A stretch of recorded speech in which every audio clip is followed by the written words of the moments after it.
Alright guys, hello and welcome to today's video. In this one we're going to be making another Bentwood ring, but in this one today I decided to go a little bit out of the box with something I've never done before. It paid off in some ways, didn't pay off in others. The finished product wasn't as amazing as I kind of hoped it would be, but I also didn't expect it to be that way, with it being the first time I'd ever attempted anything like this. Basically, the idea was that I wanted to start playing around with some brass that I'd bought in, and you'll see what happens there. So what you can see happening here is just the initial stages of preparing the piece of walnut veneer to turn it into a Bentwood ring. This involves just cutting a strip of it from a sheet, and then soaking it in very hot water, which I just get from the hot tap in the sink, and let it run until it's so hot that you wouldn't keep your hand under it, and I leave it in there for about half an hour so that the wood's nice and flexible, like you can see here. This is a comfort fit stainless steel core that we're going to be using as the core of the ring. So what I'm going to do here is, while the wood is still wet and it's just come straight out of that hot water, I'm going to wrap it around the core, not using any glue here, just allowing the wood to get used to being bent around that shape. So we'll wrap it all the way around, and when we're finished then I'll pop a little bit of masking tape around it, and then we'll allow this to go and dry for, it can take anywhere from 12, 24 to 48 hours, depending on the temperature where you live and where you store the wood. You can speed up this process by using a hot air gun or a hairdryer, something like that, if you wish to. I don't know the science behind it, whether flash drying it affects the wood in any way. I don't see that it would, so I'm pretty sure you would be able to get away with doing that, and it wouldn't have any negative effects. I've certainly done it a few times when I've been impatient and I just wanted to make a ring, but I haven't pre-prepared any veneer ready to go. So at this point, this is now after the wood has dried out, and we're going to unwrap it from the masking tape and just take a look and make sure that it's all nice and dry all the way through, but it looks good. Masking tape sticking to my fingers, so we'll get rid of that. All looks good with our piece of veneer, so the next step is to sand the edges of it down until they're paper thin. The reason for this is that when you glue the pieces together and you end up completing the stage that you see me going to here, when we're going to actually glue the wood veneer to the core and then wrap it around, having those edges paper thin means that the seam that you get becomes almost invisible to the naked eye. If you're going to sand through this, then it's not going to be quite as big a deal on the outer edge, but on the inner edge you really want to make sure that you've got it down to paper thin, because otherwise you'll end up with a tiny gap where the two bits of wood meet, and this will be noticeable between the stainless steel core and the wood itself. I managed to glue my fingers together there because I wasn't being careful enough. Make sure that you either wear gloves, or I find that the gloves sometimes just stick to the glue and then you end up with a piece of latex or rubber stuck inside your ring. So I find that I just go barehanded, but you just really need to be careful, because obviously this CA, the cyanoacrylate glue, wow, I can't even talk, the glue itself will bond your fingers immediately, and I can tell you now firsthand, when you glue your fingers together and you have to pull them apart, it's painful and it's not very nice, so try to avoid doing that, just like I just did there.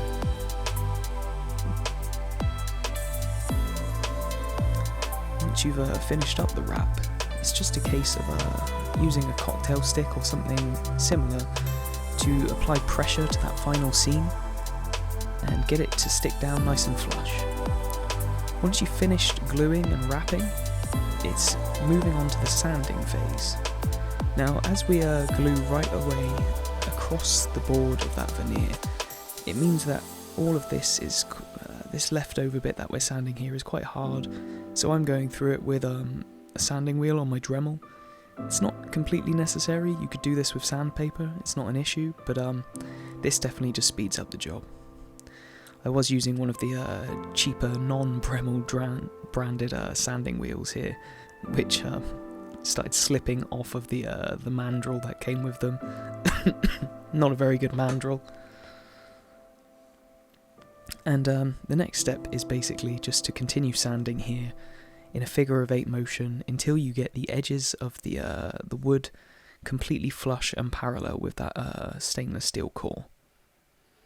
It can take quite a while to get this down, and the more you leave from the sanding process with the Dremel, or whether you're doing all this by hand, the longer this will take, but it's just one of those. The more blood, sweat and tears you pour into that stage, the quicker it will go. It just depends how quickly you want to go and how much you want to sweat.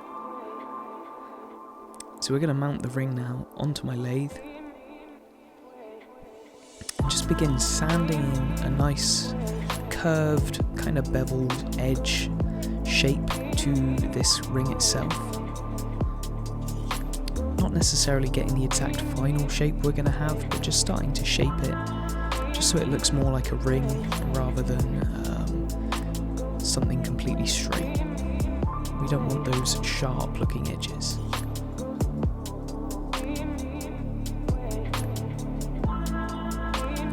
I always keep a packet of wet wipes handy because I find it's just useful being able to just give the ring a quick wipe off when you're sanding. Gets rid of all that dust. And applying a little bit of tape either side here just helps keep it firmly in place so it doesn't move around on my spindle while I'm spinning it on the lathe. And now we're moving in with a small precision needle file, just marking out where our inlay groove is going to go. Not necessarily filing it all the way in by hand, but just marking where I want it to be. And amazing camera work here of me putting my hand right through and then managing to wrap a wet wipe around a spinning lathe. Definitely not my best day's handiwork, but just working here into that inlay groove and just going around, taking out a little bit at a time, trying to get the depth of it perfect so that we can get this brass wire inlaid into it.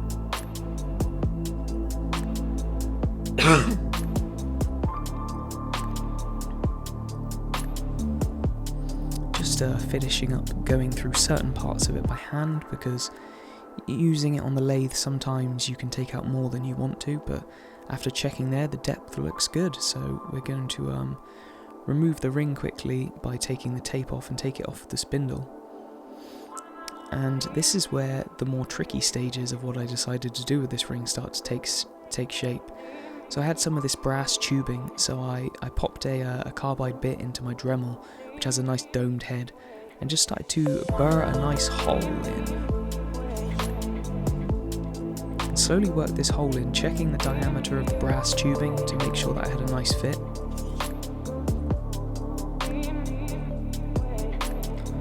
Once I'd got down to the metal, I decided to swap out the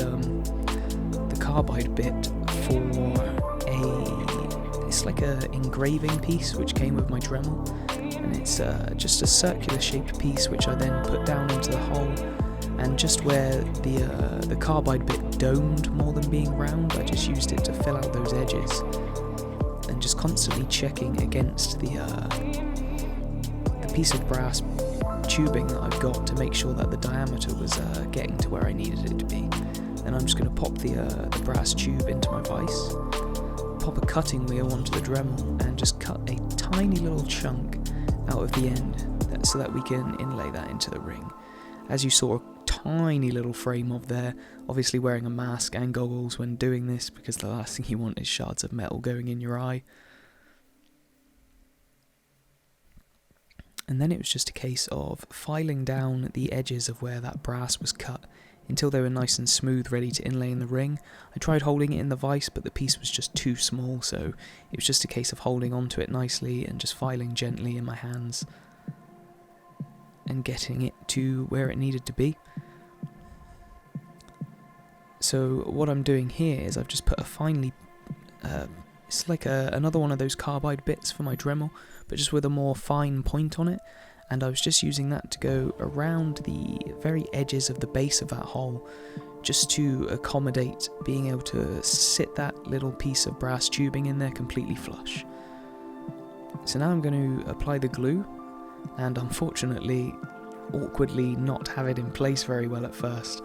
but once it sat in there, we sprayed it with a bit of the CA activator, and it held nice and sturdy. Then I'm going to pop it back into the vise and just start filing it down to get it to the point where it's almost flush with the ring. It doesn't need to be perfectly flush right this moment. We can finish that up later, but at this point, as I say, I'd never done anything quite like this. We're making a Bentwood ring, and I had the brass wire and this brass tubing show up in the post after I'd ordered it, thinking doing something like this could be quite fun. So this was all experimentation at this point, so I just kind of went with what I thought was going to be best and just filed it down until it was almost flush with the wood, but left myself with a bit of breathing room, because at this point I wasn't even sure if I wanted it to still protrude the wood or be flush with the finished product. And it was at this point I decided that actually I wanted to do more than one of these inserts of the brass rod. I decided I was going to do 3 of them and space them evenly, so that way when the ring was, because the size core I'm using here fits quite nicely on my thumb,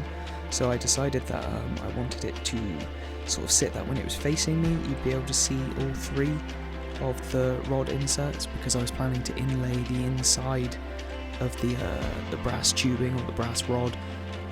with some opal, and I was kind of thinking that was going to look really nice, so I thought having 3 of them, you know, all facing you when it was on your thumb would look really, really good. So we're just going to go back to the cutting wheel here and cut a little chunk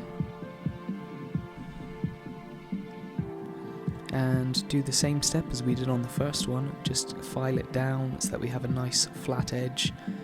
on one side of it at least, because that will be the side that we need to glue down into the little circular recess that we've just made on the ring.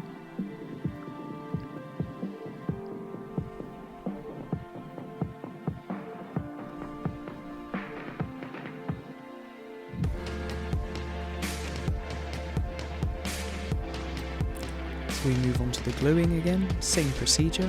Spray a little bit of activator so it holds nice and tight, and then again straight into the vise, and begin the filing to bring it down so that it's almost flush with the rest of the ring. I appreciate this part of the video may be slightly boring for you guys to watch, but as much as these videos are for viewers to watch them for, you know, educational purposes, I find watching videos of people making rings so therapeutic, almost as therapeutic as actually making the rings myself. I've spent countless hours on YouTube watching other people crafting rings, and I find it really nice and relaxing to watch. So I almost cut the second and the third insert of putting this brass tubing into the ring out of this video, and then I just decided to leave it in there for my own viewing pleasure, if not anything else, because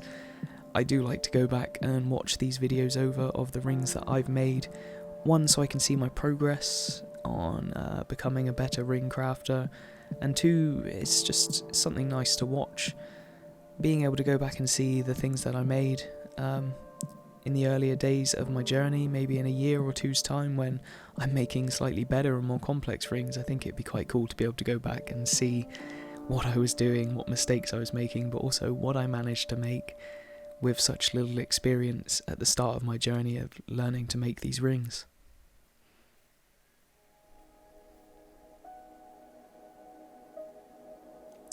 So the end is almost in sight of this part. This is number 3, and we're just going to now glue this in place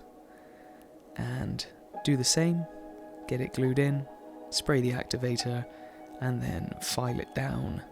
so that it's almost flush with the rest of the ring.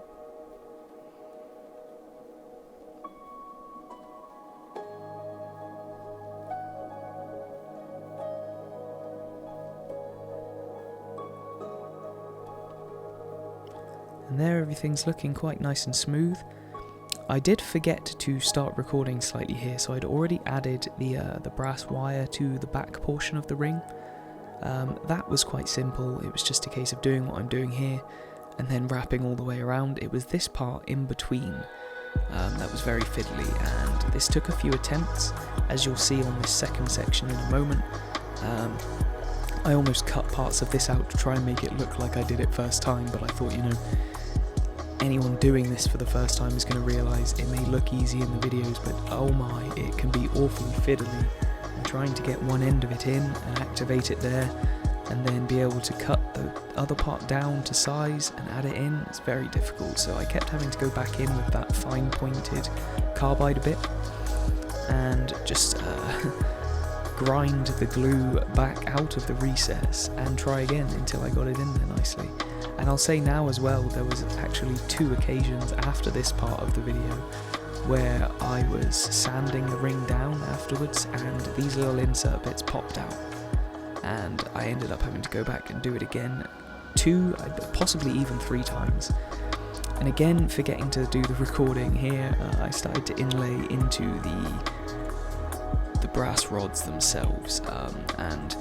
I began doing it with some cobalt blue glow powder with a nice, it's called violet wisteria, it's a nice metallic purple pigment, and then I kind of decided that the way I'd done the first 2 just didn't look as nice as the third one that I did, so I moved on to get to the that sharp carbide bit afterwards.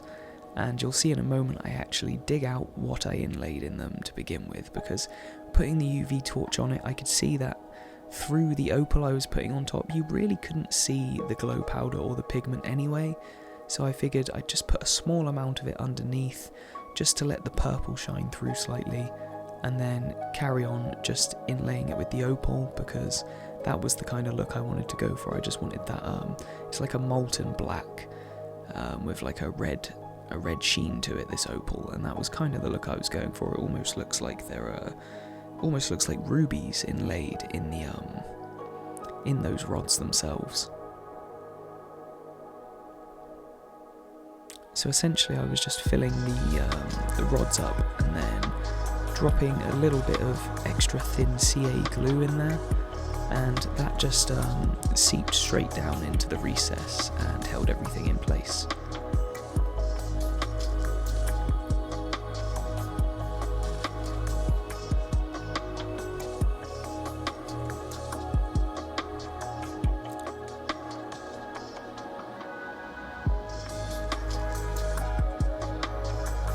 At this point I'm just going over everything by hand with a bit of sandpaper, just trying to get everything nice and flush and nice and clean, because whenever you're adding glue and then dropping little shards of opal, you'll always get a little bit that spills over and a little bit which will make a bit of a mess around it, so I was just sanding it back so we just had the wood there and everything looked nice and clean. And now we're moving on to adding multiple layers of the CA glue for the finish of the ring. The video is cut and chopped a little bit here, as you know, even though I'm spraying the activator, I give it a few minutes between each coat to let the activator really fully cure each coat, because if you have any sort of softness left in the glue when you apply another coat, you can end up with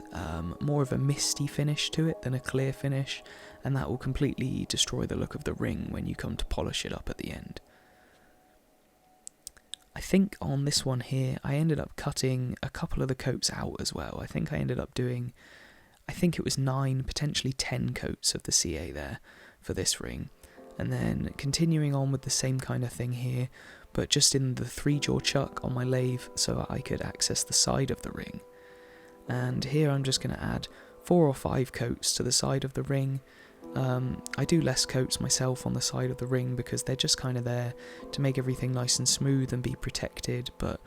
I'm not necessarily trying to get the side of the ring to shine like crazy, and the side of the ring isn't where the inlay is showing. There's not really as much beauty there to have to polish over and make look amazing, so it's more just a few layers for protection and also so that I can sand them nice and smooth so that the ring is nice and comfortable on the finger.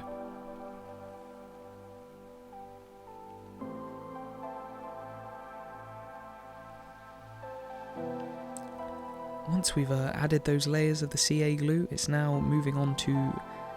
finishing up these sides. So I'm going through a 4, a 6, an 800 grit, and then a 1000, a 1200 and a 1500 grit,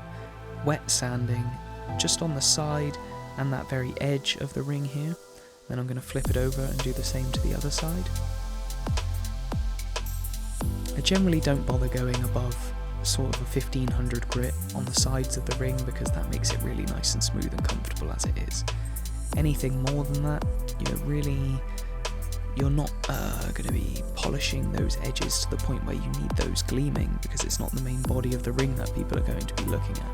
If I was to be selling the rings, I'd go through the full